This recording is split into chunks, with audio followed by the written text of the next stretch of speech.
With that being said, I think I'm going to dive into kind of the roadmap here. This is not really a forward-looking roadmap. This is a 5-year roadmap, as you can see, but I have not really, I'm not disclosing too much beyond what we have here. So just essentially, I think what happens is we kind of work in our own way. We have a set of goals internally that we are progressing towards. And I think publicly what that is it's really hard to kind of tell what those are just based off of the way that we're marching forward. But our goals are quite ambitious, and so we're not quite ready to come out with the details on what those are. That being said, the whole team kind of sat down. We did our big Q2 launch, and we actually did talk about this 5-year objective and kind of what we're working towards. It's something that is going to be coming out. It's going to be public. I anticipate it's going to be public here by the end of this quarter. It's going to be the first time that we've come out with something this forward-looking. It's very ambitious. I would say this is this roadmap that we have is 4 years in the making. It took us 4 years to make a 5-year roadmap. It's ridiculous. It's basically 4 years in the making.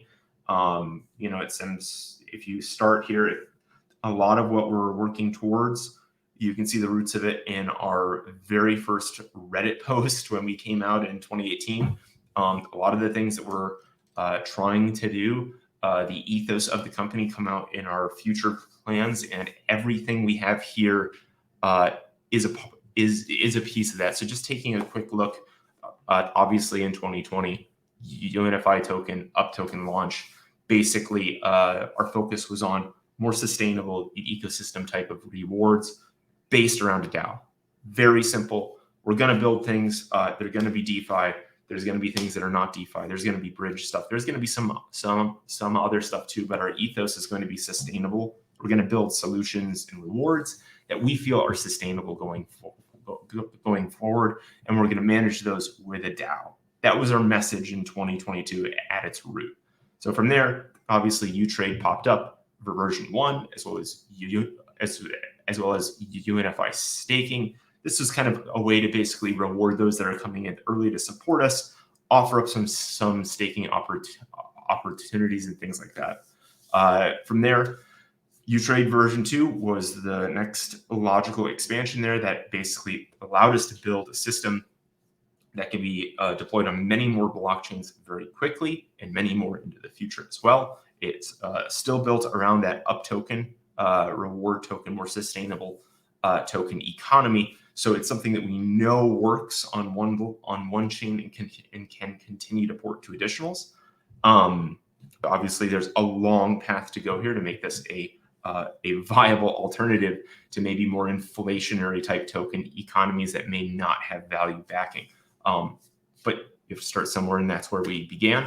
Referendums came out. We were up on, I think, whereas we launched on 3 blockchains, at this point we got up to 7, which is great. We kind of wrapped up 2021 with a big focus and huge investment on team, regulatory, and legal expansion. Basically taking care of the things that kill businesses, not just crypto businesses, but all startups. Finding good strategic partners, going out and finding who the experts are in this field, making sure they're a part of our team, people we can leverage for these next kind of more ambitious things that we did intend to tackle and we've been tackling here in 2022. So that took us through 2021. We basically launched 2022 with a bit of a focus on leveraging some of the existing technology that we had for more of a B2B type of solution, and that was Darby. So that's kind of been the focus is, hey, we're kind of going to work with a couple of people, try and build more institutional grade things because that level of quality and effort and design is going to be leveraged again in the future. And that takes us through here to the end of Q1 with the bridge. So obviously our wrapperless bridge came out, deployed on, or we're connecting the 11 different blockchains that we're on, and we did it in what we believe a more sustainable way by having a native version of our token. There's no honeypot where somebody can break in, blow up the supply, or duplicate the supply because there's some wrapped version in that, and that undercuts the community held assets. Because it's a wrapperless token, basically the risk is not borne by the person that does the bridging. On a typical bridge, you give your tokens to that bridge. The token gives you back, or the bridge gives you back a wrapped version of that token. And so you end up with a bit of a hot potato there, where the user holds that liability. In ours, you don't. So there are some things to improve. There's some things to expand on, but I think that's a big point of what we're trying to do. And that takes us here into the future. We have a couple of things that we kind of know we're going to hit here in Q2, so they're going to be coming out. So there's it makes a lot of sense to mention them now. So there's going to be an upgrade in bond. Basically, this is something that we have been working on for most of Q1 as well. It's something that we anticipate is going to roll out across our entire ecosystem. It's going to be a pretty substantial upgrade, and it's going to be a necessary upgrade to the next steps that we have after this.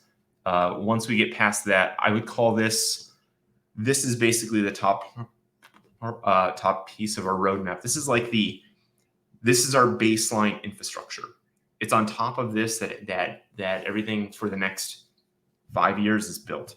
So once we get to bond and upgrade, I think we're going to have a really nice system that some of these future things that we intend to push forward on can be built on. And that's kind of the way that we like to operate.